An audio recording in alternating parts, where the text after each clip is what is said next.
बिस्मिल्लाहिर्रहमानिर्रहीम। आज का हमारा टॉपिक है जी switch statement. C plus plus में स्विच स्टेटमेंट्स क्या होती हैं। ये हमारे पास अगर आपको याद हो तो इफ़ एल्स हमने जो किया था उसमें हम जो है वो 2 या 3 कंडीशन में से एक चीज़ को सिलेक्ट करते थे। तो अगर हमारे पास जो है ना वो मल्टीपल कंडीशंस हो और हमने मल्टीपल ऑप्शंस हो और उनमें से एक को सिलेक्ट करना हो तो फिर हम स्विच स्टेटमेंट यूज़ करते हैं। अच्छा, ये ऐसे ही है बिल्कुल जैसे आप ना किसी बेकरी में जाते हैं और वहाँ पर ब्रेड लेने जाते हैं, वहाँ पर मल्टीपल ब्रेड्स पड़े हुए हैं आपके पास।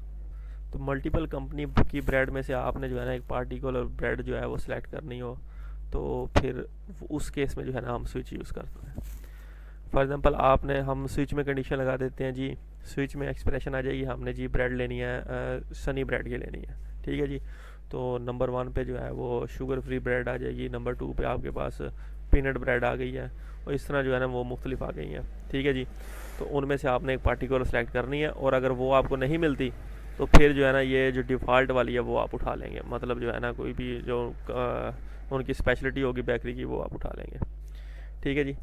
स्विच केस भी हमारे पास ऐसा ही है, हमने एक कंडीशन देनी होती है इसको और फिर उसके बाद केसेस देते हैं, उन केसेस में से वो जो है ना सेलेक्ट करता है और अगर उसे वो नहीं मिलता तो वो डिफ़ॉल्ट कोड को एग्जीक्यूट कर देता है। ये इसका सिंटैक्स हो गया। अच्छा, अब इसकी वर्किंग देख लें। Switch expression is evaluated once the value of the expression is compared with the values of each case if there is a match the pseudo block is execute the break and default keywords are optional, ठीक है जी। ये मैं आपको बता दिया सारा कुछ। अच्छा, अब ये ब्रेक कीवर्ड क्या होता है। ये असल में इस तरह काम करता है कि देखें फॉर एग्जांपल ये आपकी स्विच की एक्सप्रेशन जो है ना वो ये जैसे ही स्विच का केस शुरू हो गया आपके पास तो केस 1 चेक होगा। अगर तो ये केस 1 हमारा ट्रू हो जाता है तो उसका ये ब्लॉक ऑफ द कोड जो है ना वो एग्जीक्यूट होगा और अगर हम नीचे ये ब्रेक यूज़ नहीं करेंगे तो वो क्या करेगा, बाकी केसेस को भी जो है वो एग्जीक्यूट कर देगा, ठीक है जी। अगर हम ब्रेक यूज़ करते हैं तो वो क्या करेगा कि यहाँ से कंट्रोल को ख़त्म कर देगा और स्विच से बाहर ले आएगा, ठीक है। तो ये काम करता है ब्रेक जो है हमारे पास। अच्छा जी, इंपॉर्टेंट पॉइंट ये है कि break and save a lot of execution time because it ignores the execution of all the rest of the code in the switch block, ठीक है जी। ये एक एग्जांपल है, इसमें हमने नंबर ऑफ द डे देना है और स्विच केस ने फाइंड आउट करना है जी week of the day. For example यहाँ पर लिया हुआ डे 4, ठीक है जी। अब स्विच में हमने डे डाल दिया, ये वेरिएबल डाल दिया डे का, ठीक है जी। केस 1 2 3 4 लगाया हमने, तो 1 को इग्नोर कर देगा, 2 को भी, 3 को भी, 4 में आ जाएगा, ठीक है, क्योंकि इसकी वैल्यू 4 है तो ये 4 केस में आ जाएगा। और 4 में क्या है जी, सी आउट थर्सडे को प्रिंट करना है और उसके बाद ब्रेक यूज़ की हुई है तो ये बाकी का कंट्रोल यहाँ पे ख़त्म हो जाएगा और ये सीधा बाहर आ जाएगा। तो हमारे पास जो आउटपुट में प्रिंट आ जाएगा वो आ जाएगा थर्सडे डे 4।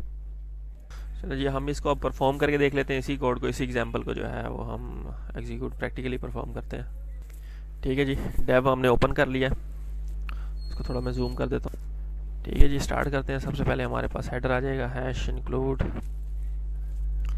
यहाँ पर हमने डाल दिया आयो स्ट्रीम, ठीक है जी। उसके बाद using name space, using name space STD semicolon, उसके बाद मेन फंक्शन आ गया हमारा इंटीजर टाइप का मेन फंक्शन ब्रैकेट्स और फिर इसके बाद ब्रेसेस आ जाएंगी, ठीक है जी। यहाँ पर हम वैल्यू ले लेते हैं इंटीजर टाइप के इंट डे के नाम से और हम चाहते हैं कि हम ये वैल्यू जो है ना वो यूज़र से लें, ठीक है जी। तो हमने इसको डिक्लेयर कर दिया, अब यूज़र से ले लेते हैं हम सी आउट इंटर डे,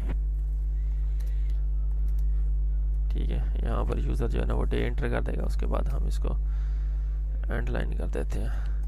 उसके बाद सी इन ले लेते हैं हम डे सेमीकोलन, उसके बाद हम यहाँ पर स्विच केस लगाएंगे, स्विच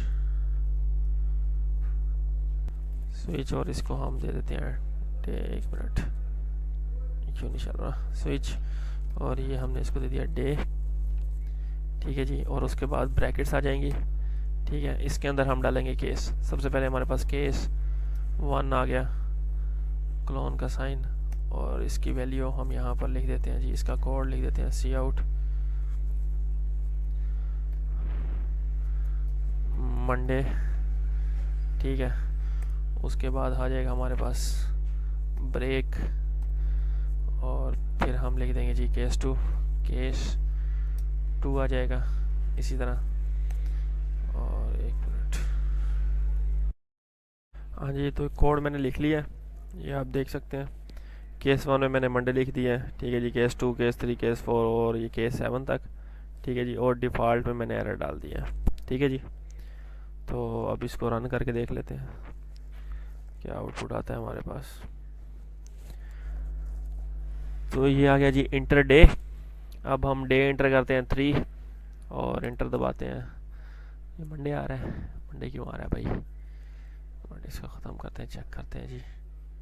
ओह शिट, ये मैंने तमाम केसेस में जो मंडे डाला हुआ है, तो इसलिए जो है ना हमारे पास मंडे आ रहा है, ठीक है। ये मैं सेट कर देता हूँ वीडियो पॉज करके, ठीक है जी। ये मैंने सेट कर दिया। अब केस 1 में मंडे आ गया, केस 2 में हमारे पास ट्यूसडे, केस 3 में वेडनेसडे और अप टू केस 7 तक संडे आ गया, ठीक है जी। डिफ़ॉल्ट में एरर आ गया हमारे पास।